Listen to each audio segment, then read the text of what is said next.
Chers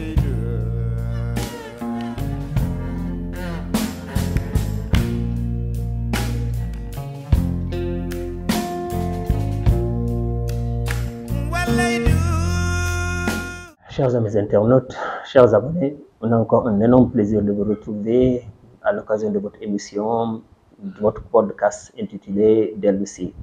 Nous avons aujourd'hui le plaisir de recevoir M. Moussa Tine. M. Moussa Tine est ingénieur télécom.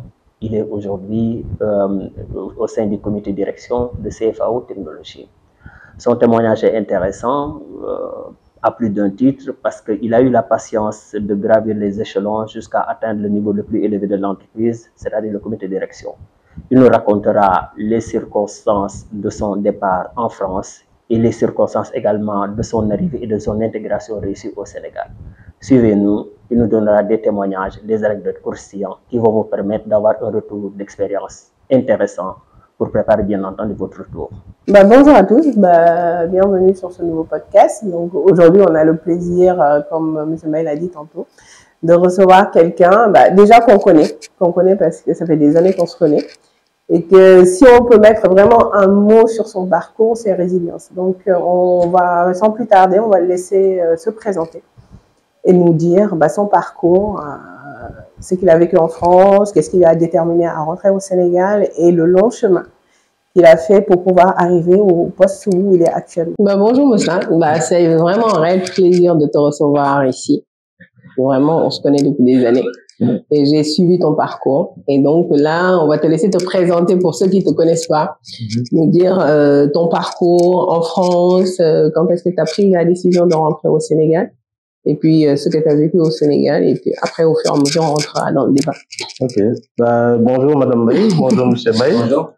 Merci pour l'invitation d'aujourd'hui. C'est un plaisir d'être avec vous. Bien sûr. Et de pouvoir partager aussi avec nos amis internautes mon expérience de retour au Sénégal.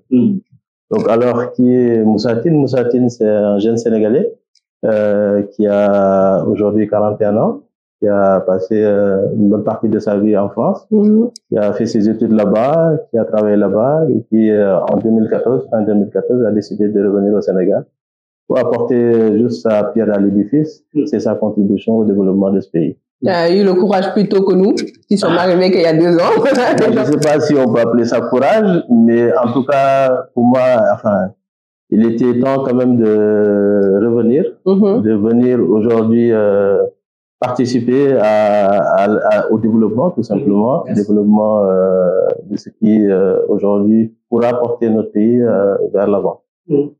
Mais avant de rentrer, ça a été quand même une décision qui était très très difficile pour moi, parce que tout simplement j'ai passé une bonne partie de ma vie en France. Je suis arrivé à l'âge de 19 ans. 19 ans, donc après le bac, tout juste après le bac, et donc c'est à peu près 33 ans, 34 ans que je suis rentré.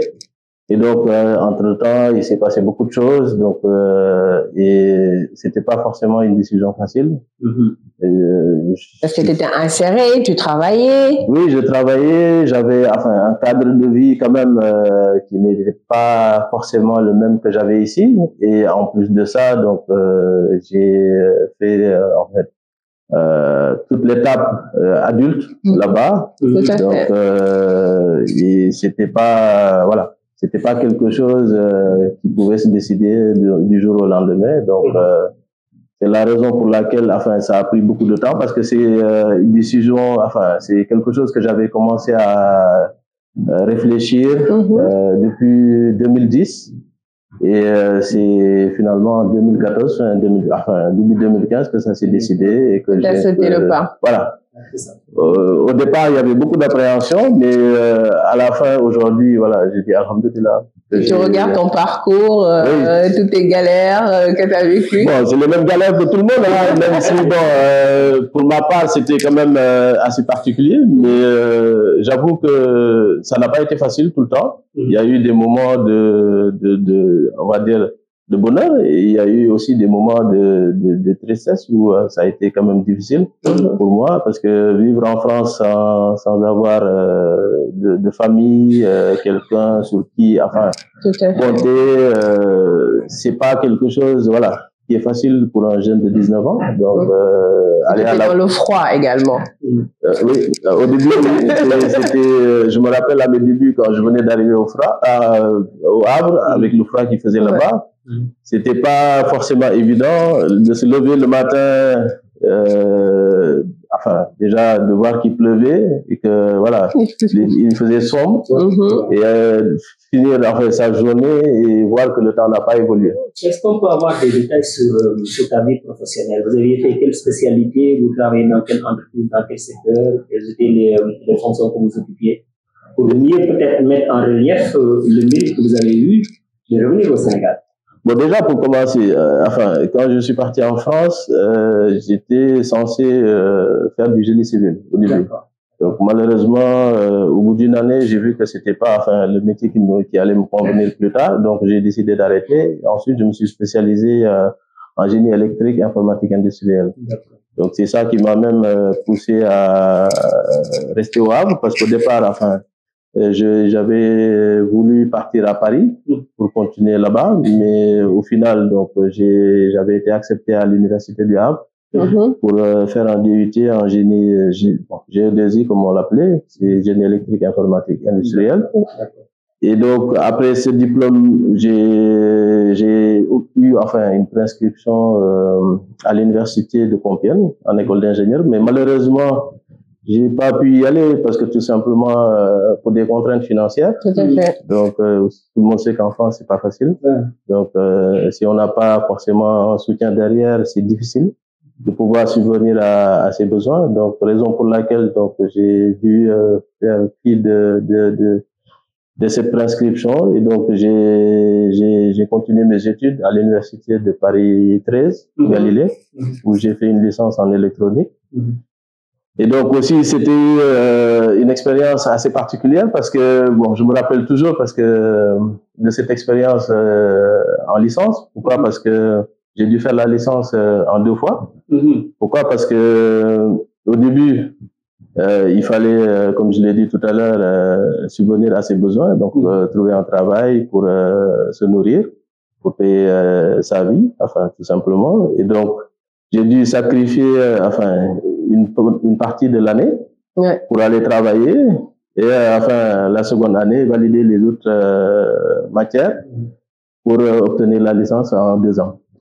C'est sûr qu'il y a beaucoup de gens qui tombent dans ce piège parce que le fait de ne pas avoir de soutien financier, comme tu dis, les pousse à prioriser le boulot alimentaire et finalement pour certains le boulot alimentaire va être leur tombe quoi parce qu'ils vont finir à continuer à travailler avec ce boulot alimentaire. Après t'as plus de carte de séjour et tu deviens sans papier. Donc heureusement que tu n'as pas dans cette galère là. C'est vrai que c'est un piège, hein, parce que je sais qu'il y a beaucoup de gens avec qui j'étais à l'université qui ont finalement opté pour continuer à travailler tout simplement avec les petits boulots. Donc comme on gagnait bien notre vie, donc à un moment donné on oubliait les études. Donc forcément voilà, à un moment donné tu te retrouvais dans une situation irrégulière. Bien sûr. Donc après bon moi c'était pas le cas heureusement. J'ai fait la licence en 2 ans. Après je suis allé en master à l'université Paris 10 à Nanterre. Donc là-bas aussi c'était pareil, hein, le même scénario que j'ai revu. J'ai revu parce que j'ai dû aussi pareil faire 2 fois le master. Enfin quand je dis 2 fois, c'est je choisissais les modules les plus compliqués. Je l'ai passé la première année et la deuxième année. Ça te permettait d'avoir plus de temps libre. C'est ça. Est-ce que c'est après les études vous avez commencé à travailler? Oui, après les études, j'ai rejoint une entreprise qui s'appelait Atelio Franche-Comté, où j'ai démarré en tant que technicien support. Donc j'avais pour mission d'aller d'aider les clients qu'on avait à l'époque sur du support utilisateur. Et donc c'est une entreprise où j'ai passé au début c'était un stage Ensuite, ça a découlé sur un CDD. Et malheureusement, après le CDD, ils n'ont pas voulu renouveler mon contrat. Donc, après cette expérience, j'ai dû aussi aller dans une entreprise. Ils vous ont donné des raisons, non? Enfin, il n'y avait pas de raison. Bon, ils ont plus parlé d'un problème de budget. Ouais. Donc, et bon, c'est en plus, hein, donc c'est la raison, enfin, qu'ils avaient donnée à l'époque. Mais bon, moi, j'ai pas cherché à en savoir plus. Donc, je me suis vite retourné pour commencer à chercher un autre boulot. Et c'est après ça que j'ai atterri dans une société qui s'appelait ESDI, oui, qui est en Franche-Comté également aussi, où j'assurais également aussi du support technique pour les magasins Gros Sport, magasins Courir en France. Donc, on était en charge donc de les accompagner sur la partie IT, sur les problématiques quotidiennes qu'ils avaient, voilà, sur le système informatique. Donc, après cette expérience aussi, j'ai rejoint une société qui s'appelait AFD à Paris, qui était spécialisée AFD. Bon, enfin, j'ai oublié. Il y a plus de 10 ans, donc là, comme ça, de nom. Ouais, non, mais on ne se rappelle pas de tout. Oui, mais c'est une société aussi où j'ai passé quelques années également aussi. On était en charge de travail, enfin, d'accompagner l'opérateur SFR pour améliorer enfin la qualité de son réseau. Donc ils avaient, enfin, notre rôle c'était d'aller sur les stations de base, enfin ça s'appelle les BTS. Donc c'est les pylônes qui abritent les antennes des opérateurs. Donc notre rôle, enfin, c'était de voir la qualité dans les zones qui étaient non dégroupées, les zones éloignées en France où la qualité du réseau n'était pas top. Donc ensuite, après, on remontait les données à SFR avec une analyse derrière pour les aider à comprendre quelles étaient enfin les causes du fait que la qualité, enfin, n'était pas au rendez-vous dans ces zones-là. Mais est-ce que tu avais toujours l'idée insérée? Est-ce que tu voulais rentrer? Jamais. Et ça te parlait pas? Toi, ta vie, ta projection était en France? Je dirais, pourquoi jamais? Parce que au début, quand je venais d'arriver en France, j'étais dans un milieu sénégalais. Après, au fur et à mesure, je me suis éloigné. C'était où déjà? Toujours en Angleterre? Non, enfin, j'ai fait beaucoup de villes. J'ai été au Havre, après j'étais à Paris, après Paris, j'étais à Amiens, après Amiens, j'étais à Besançon, après, avant d'atterrir à Montbéliard. Montbéliard, oui. Qui est une toute petite ville, pour ceux qui connaissent. C'est ça, c'est une toute petite ville. C'est Sochaux, Montbéliard. Ouais. C'est la ville qui abrite, enfin, là où il y a l'usine de Sochaux. Peugeot, qui fabrique des véhicules, voilà, c'est ça. Et donc, enfin, au début, non, parce que, enfin, j'habitais avec des Sénégalais, donc je dirais que j'ai été dans un environnement sénégalais. Donc, ça faisait que, voilà, j'étais toujours, enfin, je gardais toujours les racines. Mais au fur et à mesure, avec les aventures que j'ai eues, j'étais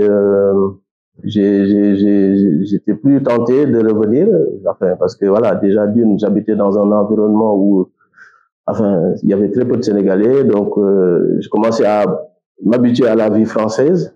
Et donc, j'ai jamais, enfin, pensé que j'allais revenir m'installer à Dakar.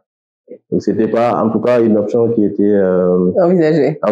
Néanmoins, vous êtes revenu. Est-ce qu'on peut voir les circonstances qui ont été les déclics, en fait, pour que vous reveniez au Sénégal? Pour être vrai, enfin, il y a plusieurs raisons. Il y avait des raisons personnelles aussi qui m'ont poussé à vouloir rentrer. Mais bon, c'était un cumul de beaucoup de choses, hein. Il n'y avait pas que ces raisons-là, mais il y avait aussi ma mère qui était là, qui s'est retrouvée à un moment toute seule. Il n'y avait personne pour l'accompagner.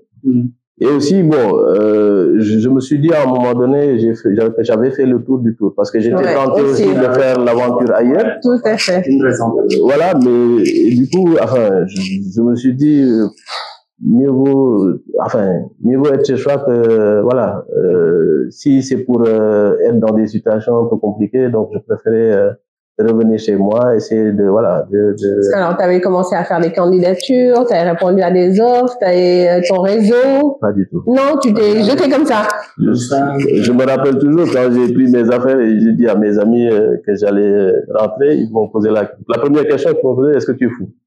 Donc, tu as fait le grand saut comme ça? Oui, sans même avoir de contact, rien du tout. Rien. Alors, jusqu'à présent, les gens qu'on a reçus, ils ont quand même maîtrisé plus ou moins le risque. Toi, tu es le seul qui t'est jeté de l'avion comme ça, sans avoir rien. Enfin, moi, j'avais même pas de contact. Donc, la chute a dû être dure alors. Bon, ça a été difficile alors. C'est l'optimisme. Enfin, au début, c'était difficile parce que, enfin, professionnellement, je veux dire. Disons, revenir dans un environnement, enfin, qu'on avait, enfin, qui n'était plus notre quotidien depuis pas mal d'années, était pas forcément facile pour moi parce que déjà, il y avait le regard des gens. À chaque fois, c'était les mêmes questions qui revenaient. Quand est-ce que tu rentres? Quand est-ce que tu rentres? Mais c'est de conflit. Voilà, comme si j'étais pas, enfin, chez moi. Et aussi, bon, le fait de perdre ses habitudes. Parce que en France, voilà. T'as l'autonomie. Tu as la liberté, tu fais ce que tu veux, voilà, tu gères tes problèmes toi-même. Et bon, tu n'as pas forcément les mêmes contraintes qu'au Sénégal. Et à vrai dire, je sais pas, c'était pas forcément évident pour moi. Je me rappelle toujours que à un moment donné, je me suis dit, mais est-ce que c'est pas mieux d'aller tenter l'aventure ailleurs? Parce que je commençais vraiment à désespérer et enfin, rien que le fait je comprends bien, quand vous êtes arrivé, vous êtes resté un moment sans... Oui, heureusement, bon, pour moi, parce que quand j'entends, enfin, certains retours d'expérience d'autres personnes, souvent c'est l'attente est plus longue pour certaines personnes. Mais moi, j'ai eu la chance en 6 mois, j'avais mon père qui m'avait mis en contact avec un de ses amis qui travaillait à l'époque à l'ADI, qui est devenu Sonom, je crois, ça. Maintenant, ça a changé, je pense. Oui, enfin, c'est l'agence de l'informatique de l'État. Oui. Donc, Cheikh Bahoum, qui n'est plus là, d'ailleurs. Ouais. Et donc, enfin, quand je suis arrivé là-bas, c'était pour un stage. Déjà. Donc toi non, attends, tu vas pas aller là parce que on est parti avec un technicien supérieur IT. Donc vous ne rêvez qui est de 30 ans et tu es revenu stagiaire. Mais enfin, le poste de technicien, c'était au tout début, hein, quand je venais de terminer mes études. Mais après, je suis arrivé même à un statut d'ingénieur. Donc, oui, dans la boîte, enfin, dans la dernière boîte où j'ai exercé, j'avais un rang d'ingénieur là-bas. D'accord. Et quand je suis arrivé chez ADI, ils m'ont dit, on te prend pour un stage. Ils étaient aveugles, ils n'avaient pas vu le CV. Bon, enfin, c'est souvent le procédé par lequel passent en tout cas pas mal de gens, de ce que j'ai entendu. Du recrutement au Sénégal. Voilà. Tu es mieux placé pour en parler. Stagiaire, CDD. Voilà. Et puis après. C'est toujours, enfin, on te teste. Si on voit que tu as les qualités, on te propose un CDD. Après le CDD, si c'est concluant, bah, tu passes sur un CDI. Bon, enfin, moi, c'était juste histoire d'arrêter de rester à la maison, de dormir et de me réveiller. C'est une des raisons pour lesquelles j'ai accepté le stage. Et bon, malheureusement, ça s'est pas très bien passé parce que, enfin, les mentalités n'étaient pas les mêmes. Moi, je me suis retrouvé dans un environnement qui n'était pas le mien. Je me suis pas senti, enfin, dans mon élément et même en dépit de ça, je trouve que c'était un environnement qui était polluant parce que c'est des gens. Pourquoi c'était polluant déjà? Bon, déjà, parce que ça peut nous intéresser. Quand on revient de France, on a développé certaines compétences, certaines qualités. Bien sûr. Du fait que, voilà, en France, là-bas, c'est une rigueur. Dans le monde du travail, enfin, avec des objectifs et des livrables. Les objectifs ne sont pas les mêmes comparés à ici. Et quand je suis arrivé à l'ADI, je voyais des gens qui n'avaient... c'est pas pour paraître impoli, mais voilà, les objectifs n'étaient pas les mêmes. D'accord. Et enfin, je me retrouvais à ne rien faire pendant toute une journée. Et donc, à un moment donné, je me suis dit, c'est pas totalement différent de ce que je faisais chez moi. Donc, juste se réveiller. Voilà.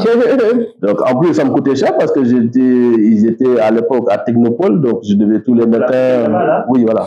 Le taxi, c'était 3 000 aller, 3 000 retour.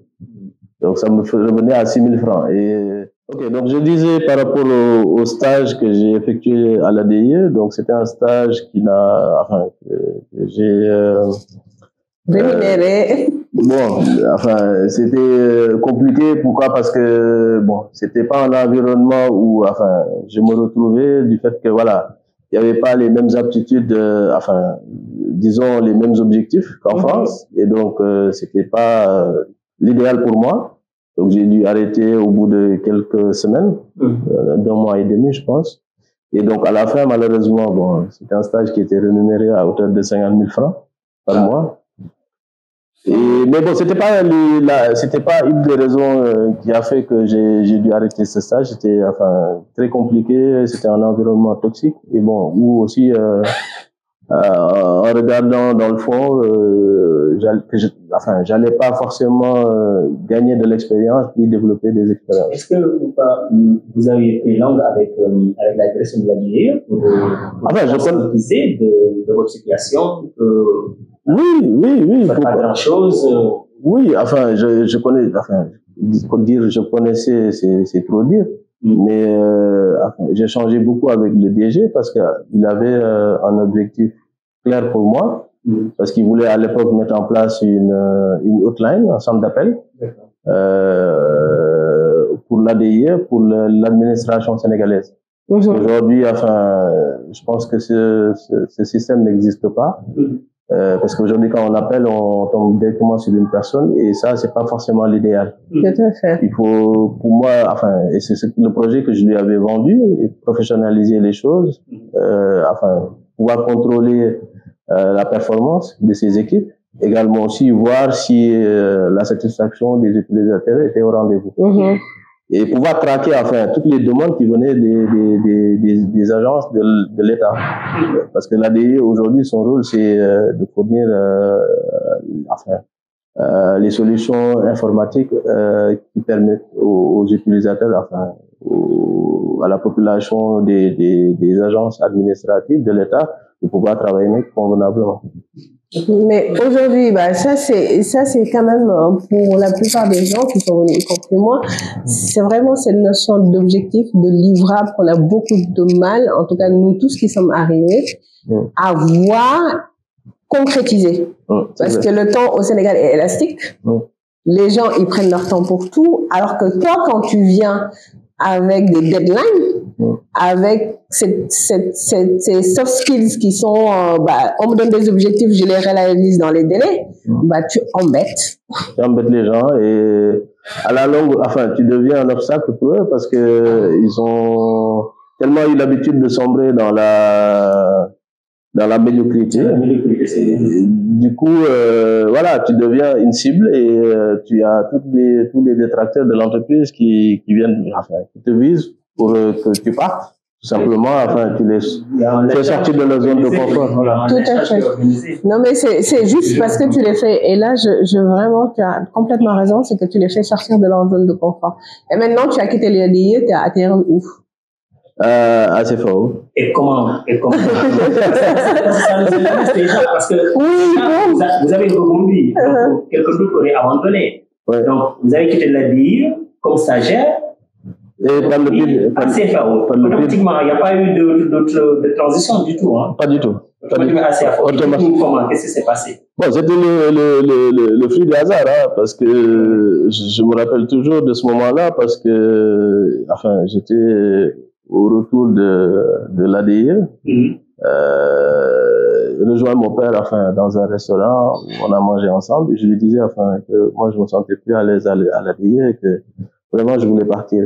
Et d'ailleurs, je voyais nettement que je les gênais parce que j'ai eu une fois, la goutte qui a fait déborder le vase, je me rappelle, j'ai fait un mail à un ingénieur qui était là-bas, technicien ou ingénieur, je sais plus, en tout cas qui s'occupait du réseau. Et dans le mail, je lui ai indiqué comme quoi, il y avait un problème qui revenait à chaque fois. et que du fait que c'était pas bien géré, donc les utilisateurs s'en plaignaient et j'ai attiré son attention sur le fait qu'il fallait remédier à ça. Voilà, et il n'a pas forcément apprécié mon mail parce que soi-disant que moi j'étais stagiaire et que lui il était à un autre niveau et donc je ne devais pas m'adresser à lui. Et donc je me suis dit... Alors que toi tu étais plutôt dans une dynamique de solutionner un problème. Et donc je me suis dit j'ai pas ma place ici parce que enfin si ces mentalités aujourd'hui existent à l'époque où on est, moi je me dis ici c'est pas fait pour moi. Oui, voilà, enfin ça c'est typiquement sénégalaise, surtout dans la fonction publique déjà.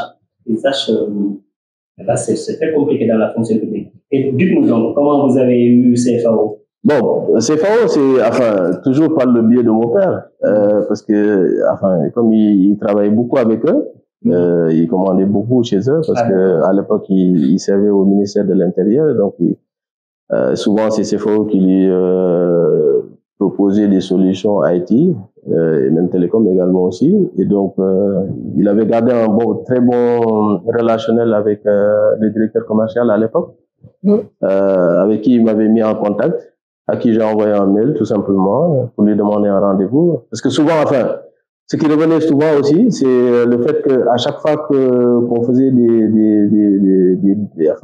qu'on postulait dans les entreprises, il n'y avait jamais de retour. Donc moi, j'ai dû forcer la main au directeur parce que c'est quelqu'un qui était pris, qui n'avait pas forcément tout le temps le temps. Je pense que c'est plus pour ça que tu n'as pas eu de retour. Voilà, donc je lui ai fait un mail, mais derrière, je l'ai appelé.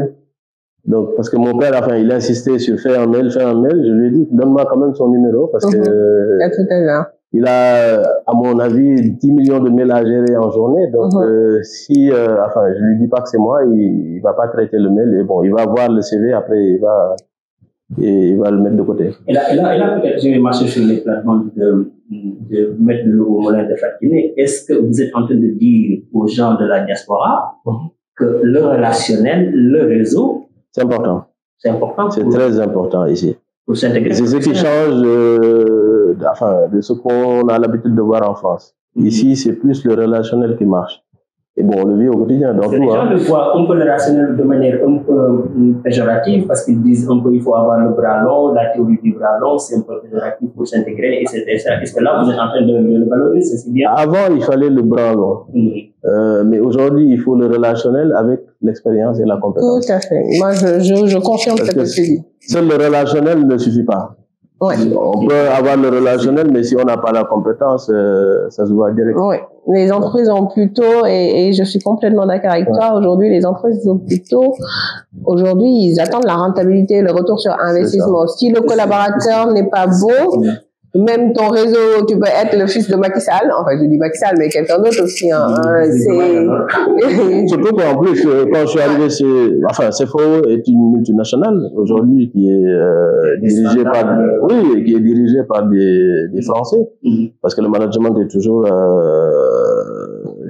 géré par les Français, même si c'est une entreprise qui appartient aux Japonais, mais néanmoins, c'est les mêmes critères qu'on retrouve en France. Donc j'ai dû faire des entretiens avec le directeur commercial à l'époque, l'équipe avec qui j'allais travailler également aussi. Donc c'était pas quelque chose qui était gagné d'avance. Donc j'ai dû passer par la même procédure que tout le monde. Et donc c'est à l'issue également aussi de ces entretiens qu'ils m'ont confirmé. Mais ils m'ont fait comprendre également aussi qu'ils avaient, par rapport à mon profil, un poste qui n'était pas encore pourvu, et que tellement, ils avaient vu en moi un profil plus qu'intéressant, donc ils voulaient me garder. Mais à l'époque, comme il n'y avait pas d'opportunité sur la table, donc ils m'ont proposé également un stage. Stage aussi. Mon Dieu.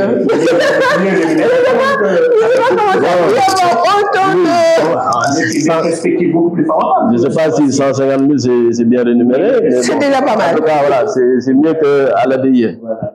Donc j'ai pareil. Pourquoi j'avais aussi accepté ces propositions? Parce que tout simplement, j'avais confiance en moi et je savais aussi que j'avais les compétences pour aller chercher plus. Donc c'est pour ça qu'en fait, je me suis pas fixé de limite ni de frein aussi. Et et en même temps me dire oui, non, attends d'avoir une stagiaire, à la hauteur de tes compétences et de ton expérience. Parce que, enfin, il est vrai que aussi, j'avais pas d'expérience au Sénégal. J'avais de l'expérience en France, mais comme les réalités n'étaient pas les mêmes, donc, c'est la raison pour laquelle j'ai pas jugé que, voilà, c'était pas bien de saisir ces opportunités pour gagner de l'expérience professionnelle au Sénégal. Alors, je rebondis par rapport à ceux qui nous écoutent, c'est que c'est vrai que la plupart veulent rentrer directement dans une multinationale avec un poste à la hauteur de ce qu'ils ont en France. Il faut qu'on ne rêve pas. Et vraiment, c'est pour ça qu'on amène des gens qui, à travers leur parcours, on voit concrètement à quoi il faut s'attendre quand on vient au Sénégal. Peut-être pas comme toi, parce que tu étais déjà ici, donc prendre un stage, parce que tu savais que forcément tu allais mettre sur la table des choses qui vont faire que tu vas gravir très vite les marches. Mais si les gens attendent d'avoir le bon poste rémunéré comme ils le souhaitent, bah, ça va être compliqué le retour. En fait, le saut. Ça peut arriver parce que, enfin, moi, j'ai rejoint CFAO en même temps que un de mes collègues, qui avait été débauché en France. Il travaillait à l'époque chez Orange. Débauché. Et qui, quand il est arrivé à CFAO, il était en statut de responsable. Mais c'est des choses qui peuvent arriver. Je ne dis pas que c'est quelque chose qui n'arrive jamais, parce qu'on voit, enfin, de nos jours, on voit des gens qui sont débauchés depuis la France et qui viennent avec un bon niveau de rémunération, avec un très bon poste. Moi, c'est mon cas. Mais il faut pas juste voir ça. Non. Il faut savoir qu'il y a aussi le fait qu'on veuille te tester, peut-être à un niveau inférieur en salaire, un niveau inférieur en responsabilité de travailler en France. Moi, je me dis, si vraiment on a la volonté de revenir au Sénégal, on peut quand même partir sur un poste peut-être moins rémunéré et arriver à son objectif parce qu'on aura démontré, qu'on s'adapte au milieu, parce que c'est pas toujours évident, et qu'on a les aptitudes pour pouvoir arriver au sommet. Et c'est plus valorisant d'ailleurs même. Tout à fait. Moi, aujourd'hui, je regrette en rien l'expérience que j'ai eue à CFAO, parce que je suis passé à toutes les cases. Stagiaire. J'ai débuté en tant que stagiaire. Après, le poste qui était à pourvoir, il a été pourvu. Enfin, ils me l'ont donné. J'étais dans une direction où on n'était que deux. J'étais avec un Français qui avait été débauché depuis la France et qui avait beaucoup d'années d'expérience et qui m'a permis aussi de grandir parce que c'est avec lui que j'ai appris beaucoup de choses, comme c'était en plus une nouvelle activité qui venait d'être lancée au sein de CFAO. Donc voilà, il m'a permis de grandir et malheureusement au bout d'un an il est parti. Donc je me suis retrouvé seul dans la direction. J'ai dit que j'ai dû porter moi-même. J'ai continué le travail qu'on avait entamé ensemble. Et au fur et à mesure, voilà. Mais ça demande beaucoup de sacrifices. Beaucoup de sacrifices parce que j'ai dû, je me rappelle, enfin, au début, m'adapter. Comme Madame Baye l'a dit tout à l'heure, c'est pas évident, c'est pas les mêmes réalités. C'est pas les mêmes réalités. Donc, enfin, si on compare, on se trompe forcément. Oui, mais là, j'aurais souhaité que vous veniez un peu en détail sur la différence un peu pour vous aider aussi ceux-là qui sont de l'autre côté, pour voir quelles sont les choses qu'il ne faut pas faire, qu'est-ce qu'il faut faire pour faciliter son adaptation pendant cette opportunité-là. Bon, déjà pour commencer, enfin, aujourd'hui, on est à des années de lumière derrière la France. Donc, nous, on a, enfin, quand je dis nous, c'est les anciens expatriés, on a vécu dans des environnements qui sont très en avance par rapport à ce qu'on peut retrouver ici au Sénégal. Donc forcément, c'est pas le même cadre, c'est pas le même contexte. Donc, on ne peut pas comparer. Si on compare, forcément, on se trompe. C'est biaisé dès le départ. Et aussi, il y a une réalité qui est là. Enfin, en tant que Sénégalais, nous, on a des aptitudes, des habitudes qui sont propres à nous, forcément. Et il faut pas aussi, à cause de ça, prendre les gens de haut. Se dire que oui, je suis au-dessus de vous. Il faut se mettre au même niveau que les gens si on veut s'intégrer facilement. L'humilité, comme l'avait dit Wally. C'est ça. Mais l'humilité aussi, ça s'apprend. Ça s'apprend avec le temps. Ça s'apprend en prenant des claques. C'est ça, parce que moi, enfin... Donne-nous des anecdotes sur par rapport à ça. J'ai vécu, je vais pas dire des cauchemars, mais j'ai dû même avoir sur le dos les délégués qui se sont pris à moi parce que tout simplement. Tout est possible de nous apprendre. Des anecdotes, il y en a plein. Enfin, bon, au début déjà, quand j'ai débuté en tant que stagiaire, on m'a confié une mission qui était d'être le chef de projet pour la réalisation de 3 data centers pour un client, une banque de la place. Donc c'était un gros projet à hauteur de pratiquement pas loin du milliard. Avec un stagiaire. Avec un stagiaire. Donc je me devais, enfin, en portant cette responsabilité, de manager des personnes qui étaient internes à l'entreprise, qui n'étaient pas stagiaires forcément, et qui étaient là depuis plusieurs années. Donc déjà, rien que, enfin, de voir un stagiaire qui coordonne, qui donne des instructions, c'est problématique. Tout à fait. Et enfin, comme je venais d'arriver avec la rigueur, la fougue, donc moi je l'ai talonné, je le mettais la pression. J'ai insisté sur le fait qu'il fallait faire un compte rendu en fin de journée pour donner un feedback sur ce qui a été fait, et que moi, à mon niveau aussi, je puisse remonter l'information. Et ça, c'était problématique. Ils vous ont renvoyé à votre statut de stagiaire, j'imagine. Voilà, à chaque fois,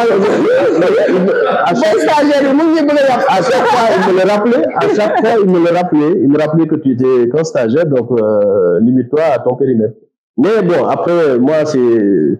Quand on a vécu tellement de choses en France, ça, c'est des choses qui vous limitent pas. Non, pas du tout. Mais par contre, en fait, à l'intérieur de soi, quand même, ça fait beaucoup de mal. Après, c'est une résilience qui va se mettre en place.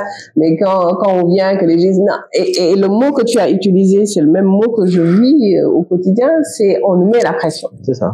Alors qu'on ne demande pas plus d'atteindre les objectifs dans les délais. Et cette notion de pression-là, il faut quand même les gens la pression. Oui, la pression, c'est ne pas dire aux gens ce qu'ils doivent faire. Enfin, est-ce qu'ils ont de la pression? Pour moi, la pression, elle est portée juste à un niveau. Hein. Ils prennent ça comme de la pression. Le fait que, oui, on a des délais, il faut respecter des délais, on met la pression. Demandez aux qualités. C'est ce que je dis. À chaque fois, c'est qu'au Sénégal, on ne nous apprend pas à travailler. On ne sait pas travailler. Bien sûr. Tu vois des gens qui se lèvent le matin, qui arrivent au bureau, qui ne savent même pas par où commencer, par où. J'ai entendu un chef d'entreprise faire ce témoignage-là. Et c'est une réalité. Il a dit le problème principal qu'on a au Sénégal, c'est qu'on ne peut pas faire travailler les Sénégalais. Et malheureusement, ça, c'est pour moi quelque chose qu'on doit intégrer dans le programme de l'école, depuis le bas âge. Hein. Apprendre aux gens comment travailler. C'est la différence. Moi, enfin, c'est la première chose qui m'est, que j'ai ressenti quand j'ai intégré le monde professionnel au Sénégal. Tu vois des gens qui se lèvent le matin, qui n'ont pas cette notion de priorité, qui ne savent pas aujourd'hui qu'est-ce qu'ils doivent faire, parce que tout simplement, ils ont pas d'objectif. Tout à fait. Ils n'ont pas d'objectif. Et ça, pour moi, ça tire l'entreprise vers le bas. Parce que tu peux passer toute une journée en disant que j'ai été au travail, mais si à la fin on te demande qu'est-ce que tu as fait, tu ne sauras même pas quoi dire. Et c'est ce qui est dommage, c'est pour ça que, par moment, je dis que travailler au Sénégal, c'est difficile. C'est très, très difficile, surtout quand on est responsable, quand on porte des responsabilités. C'est plus facile de travailler en France qu'au... Oui, largement, c'est même pas comparable. Mais encore une fois, c'est ce que je disais tantôt, on est dans deux environnements différents, donc on ne peut pas comparer. On peut pas comparer. Et c'est là où je te rejoins.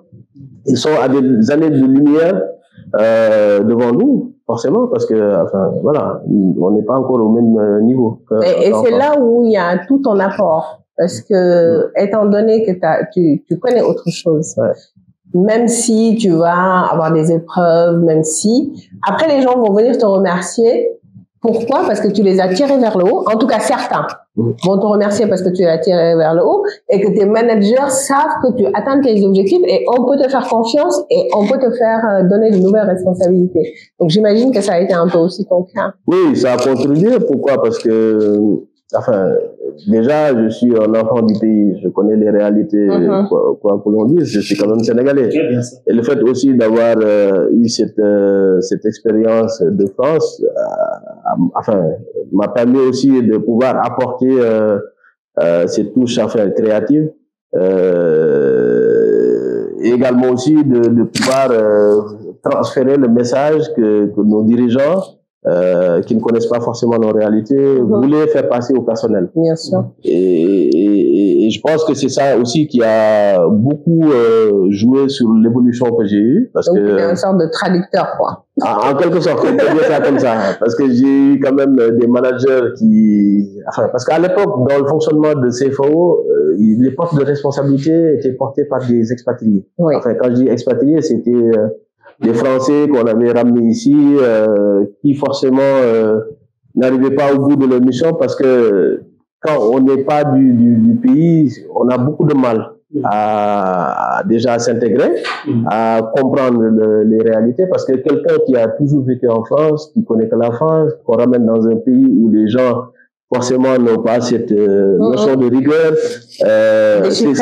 Voilà, c'est un peu difficile. Donc, je te rassure, hein, même ceux qui sont nés au Sénégal, qui ont grandi plus ou moins au Sénégal et qui sont revenus avec des années d'après, ont aussi du mal. Hein. Ouais, toujours ces difficultés. Moi, j'en ai connu aussi en interne avec des gens, enfin, qui ont toujours du mal à s'imposer, tout simplement parce que voilà, ils ne peuvent pas comprendre certaines attitudes et se disent qu'aujourd'hui, voilà, pour eux, c'est inconcevable d'accepter ça dans le milieu professionnel. Et combien de temps il faut à quelqu'un qui revient?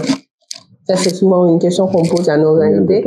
Combien de temps, en moyenne, il faut pour vraiment s'intégrer déjà, pouvoir déchiffrer l'école et pouvoir arriver à travailler de façon un peu plus sereine? Enfin, le temps, pour moi, il n'y a pas de temps. Parce que j'ai un ami, enfin, qui est aujourd'hui, qui n'est plus parmi nous, à son âme, qui me disait à chaque fois, on offre tu auras du mal à t'intégrer. C'est vrai. C'est vrai. Et cette phrase est toujours restée dans ma tête, et c'était pas faux, parce qu'à chaque fois, dans mon discours, je disais, en France, c'est comme ça qu'on faisait.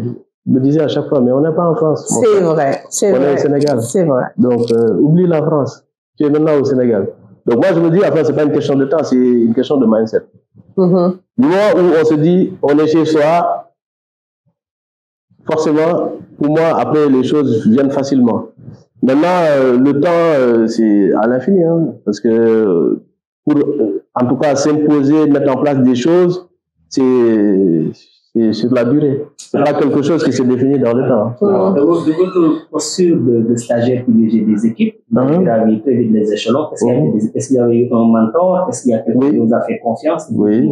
Un mentor, c'est ça? Oui, je disais tantôt que, enfin, quand j'étais stagiaire, il y a eu un moment où les délégués, enfin, sont partis voir la direction pour se plaindre de moi parce que tout simplement, ils ne concevaient pas que le fait qu'un stagiaire puisse diriger des personnes qui avaient des responsabilités au-dessus de moi et que, enfin, déjà, comment se faisait-il qu'un stagiaire occupait ce poste alors qu'il y avait des anciens qui pouvaient l'occuper. Donc, par la suite, j'ai eu le soutien du DG qui a fait comprendre que voilà, aujourd'hui, si on regarde les résultats, en situation d'expatriation, c'était un Sénégalais bon. Le DG à l'époque, non, c'était un Ivoirien qui avait vécu en Côte d'Ivoire et enfin qui dirigeait la filiale. Mais oui, c'était quelqu'un qui avait, enfin, dans le passé, oui, fait ses études en France. Mais c'est pas la raison qui l'animait pour dire aux délégués comme quoi que oui, qui voyaient pas, enfin, le message qui était porté, mais que c'était plutôt normal que je manage ces gens-là tout simplement parce que on m'avait confié cette responsabilité et donc il fallait pas qu'ils regardent le fait que je sois stagiaire. C'est un titre, enfin. Et donc, c'est lui qui m'a, on va dire, fait confiance, parce que j'ai commencé le stage en août, et mon contrat, enfin, le stage devait finir en décembre, et donc, en janvier, il fallait statuer sur mon contrat. Et donc, le poste a été pourvu, le poste dont je parlais au tout début, de SDM. SDM, c'était Service Delivery Manager, quelqu'un qui est en charge du pilotage des contrats de service, de la gouvernance également aussi, de gérer la satisfaction client, mais également aussi d'être l'interface entre le client et l'opérationnel en interne. L'opérationnel, c'est les gens qui exécutent le contrat. Donc, il fallait ce tampon-là pour enfin, suivre les engagements, faire en sorte que les objectifs soient atteints.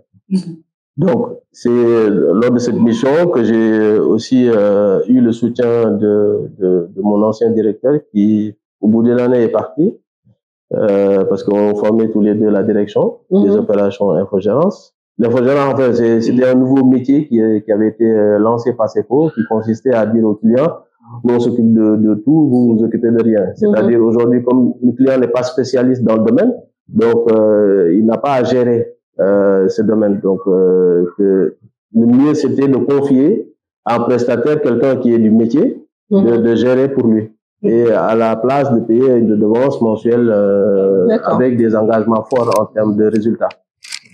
Donc, quand j'ai rejoint cette direction en janvier, mon salaire avait un peu augmenté. Tu commençais à envoyer un peu.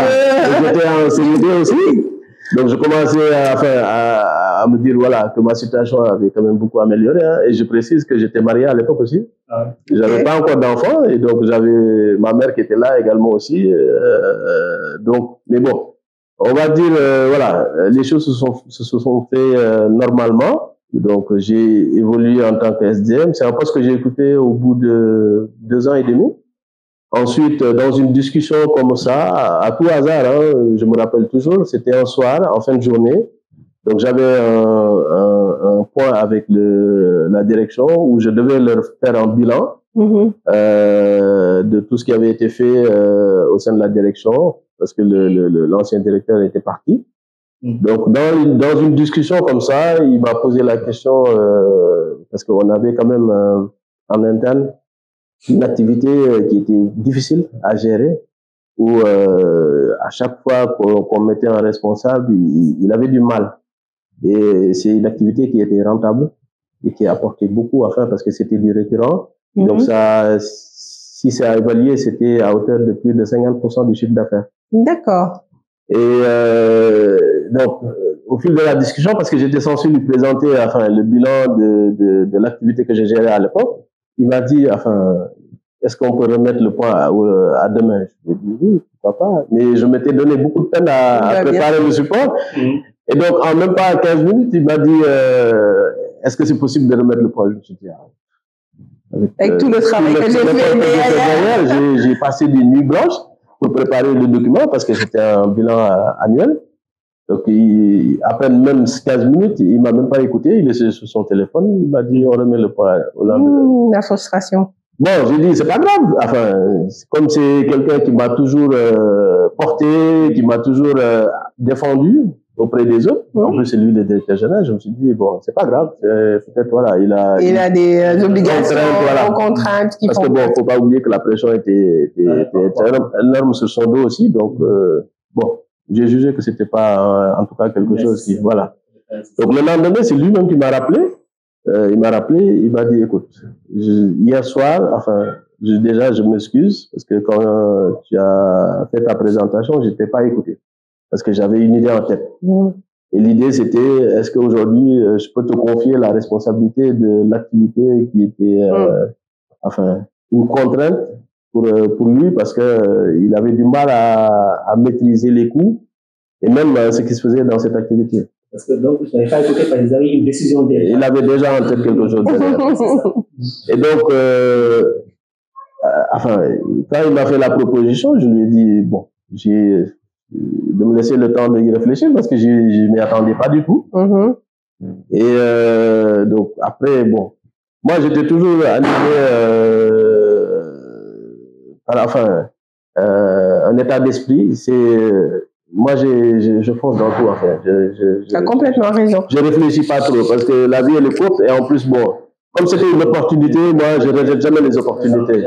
Voilà. En sachant que aussi, je rebondis sur ce que tu dis, au Sénégal, tu as la possibilité d'avoir plus d'opportunités qu'en France. Moi, pour l'avoir vécu sur les deux fronts, là, on te fait confiance. C'est ça. Une fois que tu montes tes preuves, très vite, tu peux aller de marche à marche parce qu'on te fait confiance.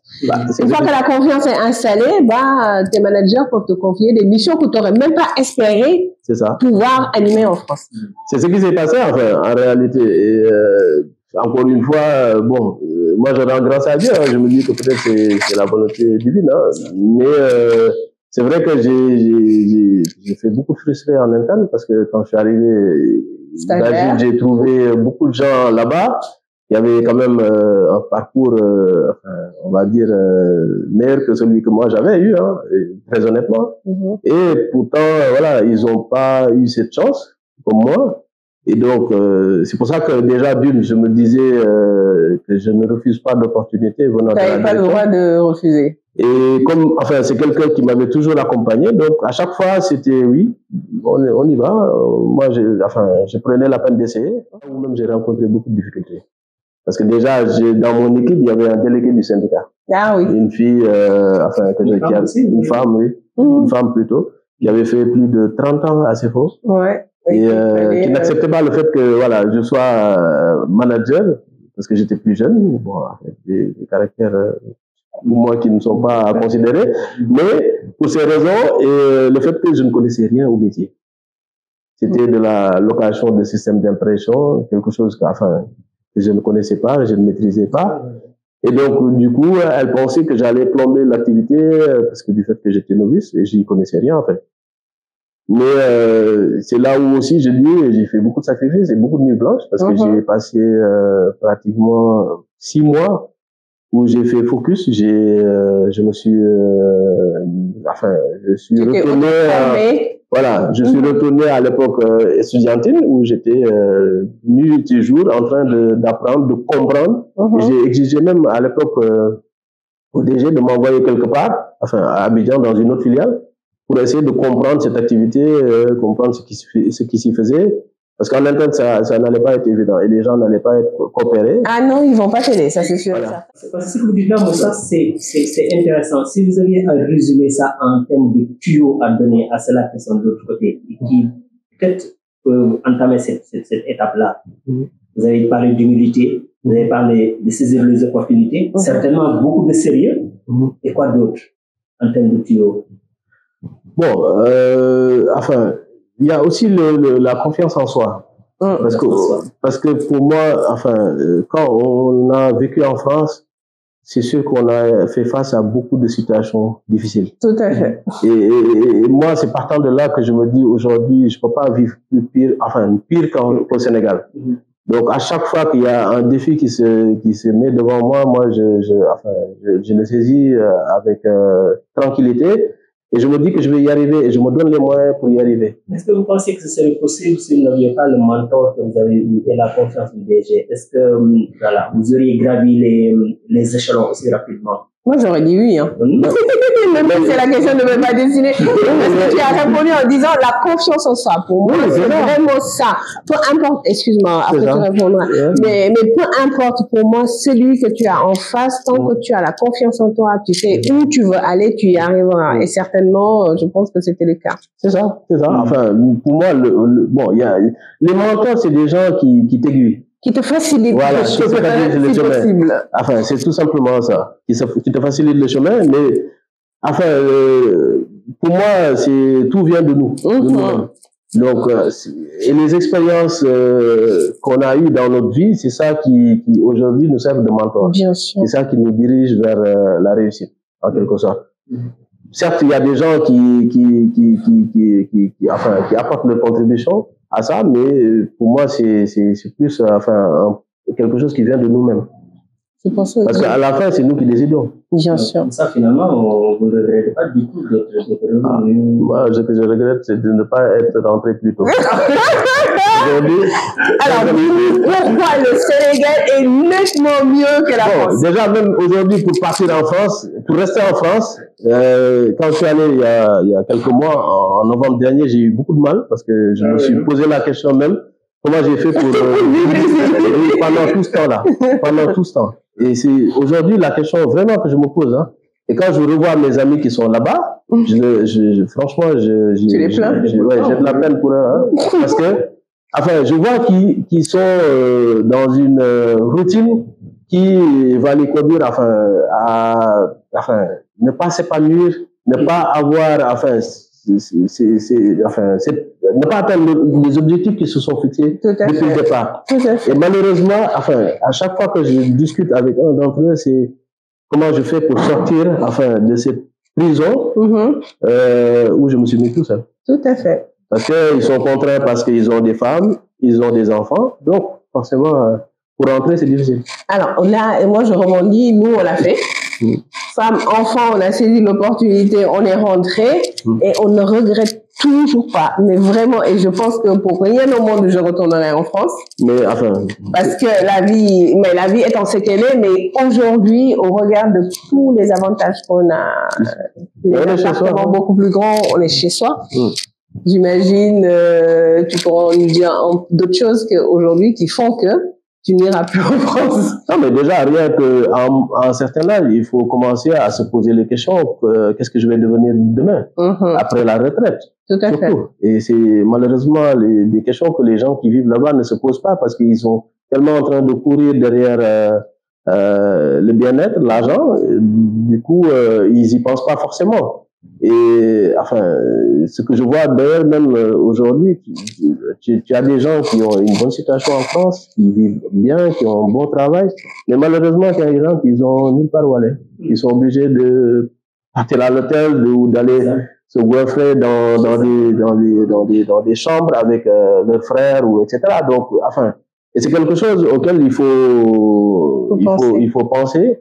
Et je me rappelle aussi, il y avait un autre de mes amis qui disait souvent, si tu restes en France pendant un certain temps, quand les gens vont se partager le Sénégal, toi, tu n'auras pas ta part.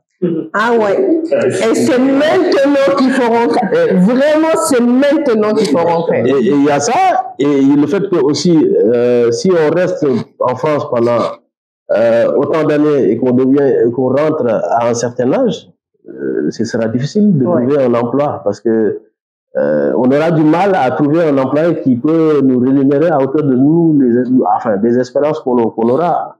Et malheureusement, c'est pour ça que je dis que il faut pas perdre trop de temps, il faut trouver le juste milieu et prendre son courage à deux mains et se dire que oui, je vais pas nulle part, enfin, je vais chez moi. Donc, on revient chez nous. Je saisis la balle. Voilà, peu importe les difficultés qu'on peut avoir, parce que ça, c'est des choses qu'on a déjà vécues, parce que, enfin, nous tous qui sommes allés en France, à nos débuts, on a eu du mal à s'intégrer, on a tous passé par des moments difficiles, mais on s'est tous approchés parce que l'objectif, c'était de réussir.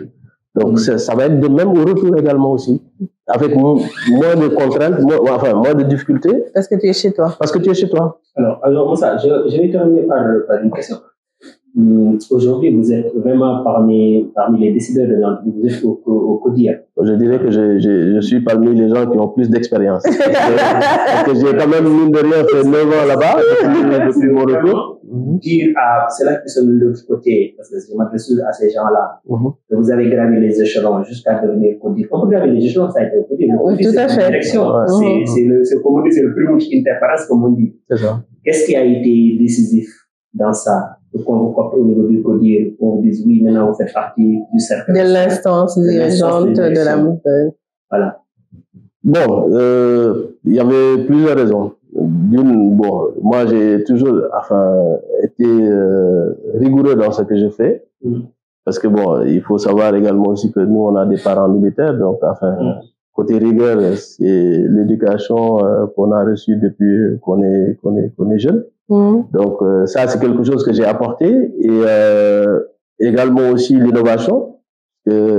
J'étais toujours tenté de comparer, mais comparer pour apporter des idées nouvelles. Des idées nouvelles au sein de l'entreprise. Et j'ai pas aussi hésité à m'imposer. Quand j'étais pas forcément d'accord, je le faisais savoir. Au début, c'était pas de la meilleure des façons, mais avec le temps, avec les formations que j'ai eues, j'ai appris aussi à faire passer le message différemment. C'est pas de la meilleure, c'était pas de la bon, parce que il faut. C'est la vie. Oui, enfin. Qu'est-ce que vous faisiez qu'il ne fallait pas faire? Avant, je cherchais pas à mettre de la forme dans le message que je voulais faire passer. Je le disais de manière brute. Tout à fait. Et d'ailleurs, c'est ce qu'on nous reproche de nous, les gens qui ont vécu à l'étranger. À chaque fois, on nous dit vous êtes trop direct. Tout à fait. Vous ne cherchez pas, sauf que le Sénégal, il aime bien contourner pour arriver. Voilà. Mais sauf que bon, moi, au début, j'ai jugé que dans le monde de l'entreprise, il n'y avait pas besoin de tourner autour du pot. Il fallait dire les choses telles qu'elles étaient. Et donc, vous vous êtes rendu compte que c'était pas la bonne oui, parce que je me suis fait beaucoup d'ennemis. Beaucoup d'ennemis, oui, parce que c'est une réalité. Ici. Si on veut s'imposer, on veut durer sur le temps, il faut forcément s'adapter. Tout à fait. S'adapter, mais ne pas perdre ses valeurs. Ça, c'est important. Être toujours en cohérence avec soi-même. C'est ça. Et Wally nous l'avait dit, et Habib qui est passé aussi nous l'a dit. Donc, il faut être très soft dans le management, dans les décisions, dans les instructions à donner, c'est ça, non? Oui, et il faut impliquer les gens. Trouver le juste temps. Si je peux dire aujourd'hui ce qui a fait ma réussite sur les postes de responsabilité que j'ai occupés, c'est le fait que moi, c'était un travail d'équipe. C'était jamais un travail qui était porté par moi tout seul. Et c'est ça qui a peut-être apporté du changement, qui était visible à tous les niveaux. Et qui a fait que on m'a réservé une place au niveau du CODIR. Parce que à chaque fois, j'hésitais pas à porter des projets pour améliorer ce qui se faisait, aider l'entreprise, même si c'était pas dans mon périmètre, dans mon scope, mais je le faisais toujours en impliquant mes équipes. Et souvent, c'est mes équipes qui portaient même les projets. Et moi, je jouais le rôle de contrôleur. Bien sûr. Et ça a été quelque chose qui était innovant au sein de l'entreprise. Et j'ai porté ces mêmes personnes à évoluer également aussi. Parce que souvent, c'était des profils qui avaient un background assez poussé, mais malheureusement, comme on les avait isolés ou placardés, les gens ne voyaient pas les compétences qu'ils avaient derrière. Donc moi, j'ai fait sortir cet état d'esprit-là, et avec l'appui aussi de notre directeur général, on a été, on a permis à beaucoup de gens de pouvoir se démarquer, de mettre en valeur leurs compétences, et ça a permis à l'entreprise de passer d'une étape à une autre. Ça a été très intéressant, la discussion. On peut passer des heures et des heures à vous écouter. J'ai une ou deux questions quand même avant qu'on... Voilà, les anecdotes, etc. On va laisser Mme B. Alors, moi c'est la notion de COPA, de Khalis. Est-ce qu'au Sénégal, on gagne bien sa vie? Ça dépend. Il faut savoir bien négocier. Ouais. Et des astuces pour bien négocier. C'est ça? Ah bon, ça dépend. Une fourchette. Il faut juste nous dire une fourchette, un directeur au Sénégal peut gagner. Il n'y a pas de grille tarifaire. On peut voir quelqu'un qui a un rang de directeur. Après, tout dépend des responsabilités. Parce qu'ici, le titre de directeur, il est à la portée de tout le monde. ACFAO, on cadre. ACFAO, est-ce qu'un directeur gagne bien sa vie? Surtout chez les administrateurs sénégalais. C'est ça. Bouillard. Est-ce que ACFAO, un directeur gagne bien sa vie? Comme ça, il y aura plein de gens qui vont venir. Il n'y a pas de grille salariale. De grille salariale au Sénégal. Pour moi, il faut juste savoir négocier et mettre en avant ses compétences. Parce que la négociation, souvent, elle n'est pas facile. Parce que les gens, ils ont une mentalité... Le communicant, il est en train de couper les... mais je l'ai vécu, parce qu'on peut passer d'une entreprise à une autre et voir une proposition qui ne reflète pas la réalité déjà d'une, et voir des différences énormes. Et ça, moi, je n'arrive pas à l'expliquer aujourd'hui. Parce que, c'est soit les gens ne mesurent pas l'importance des responsabilités qu'ils donnent aux gens, ou c'est juste parce que dans leur tête, cette personne, le directeur ne doit pas être à ce niveau de salaire. Moi, j'ai rencontré des présidents, des patrons de boîtes qui me disent aujourd'hui, ils pensent pas à donner un certain niveau de salaire à un directeur. Est-ce qu'aujourd'hui, un directeur chez CFAO tourne entre 1,5 million et 3 millions? C'est tout ce que nous veut savoir. Ah, mais moi, je te dirais même plus. Hein. Ça dépend. Ça dépend des responsabilités. Donc, il y a une licence rentrer parce que l'argent est au pays. Ah non, bien sûr. Ça peut, tout dépend. Comme je dis, c'est une négociation. Si aujourd'hui, l'entreprise a besoin de vous, ils peuvent mettre, ils seront ouverts à mettre les moyens qu'il faut pour vous faire venir.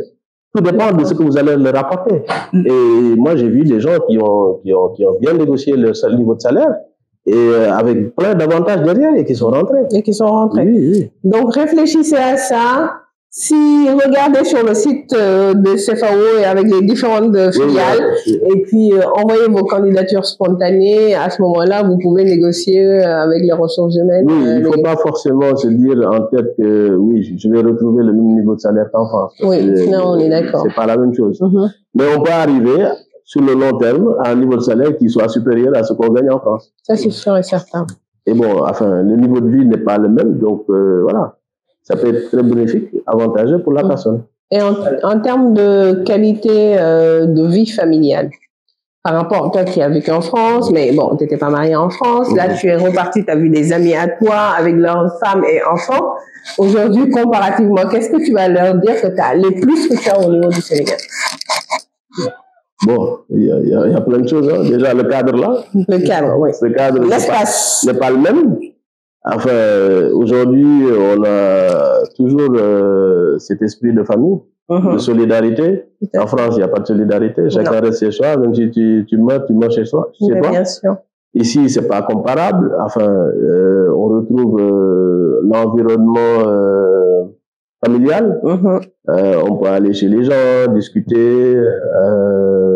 Enfin, plein de choses. Hein.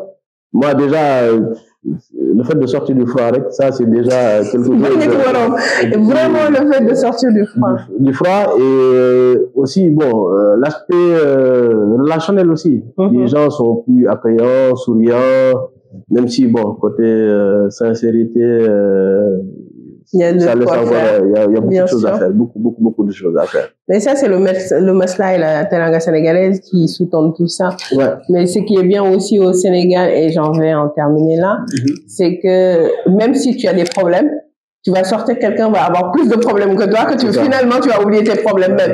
Alors qu'en France, tu vas rester dans ton petit coin, tu vas continuer à ruminer, à chercher des solutions. Ici, tu sors, tu vas voir le talibé, tu vas voir le monsieur qui va te demander pour son ordonnance, et finalement, tu vas te dire, mais finalement, moi, je suis béni, quoi. Parce qu'à côté de ça, moi, je suis très bien, j'ai ma famille, alhamdoulilah, mes enfants vont très bien, j'ai de l'espace. Donc vraiment, moi, j'exhorte les gens qui peuvent revenir et qui ont ce souhait-là de revenir parce que vraiment, la qualité de vie est... Non, mais même, peu importe les problèmes qu'on peut avoir. Aujourd'hui, au Sénégal, tu sors, tu as où loger, où habiter, tu as le soutien des gens, tu as de quoi manger. Enfin, alors qu'en France, si tu n'as pas d'argent, tu ne vis pas. Et si je peux rajouter un mot pour la fin. Ouais, vas-y. Déjà, je vous remercie pour m'avoir donné l'opportunité de partager à nos amis de la diaspora l'expérience de retour que j'ai eue. Exactement.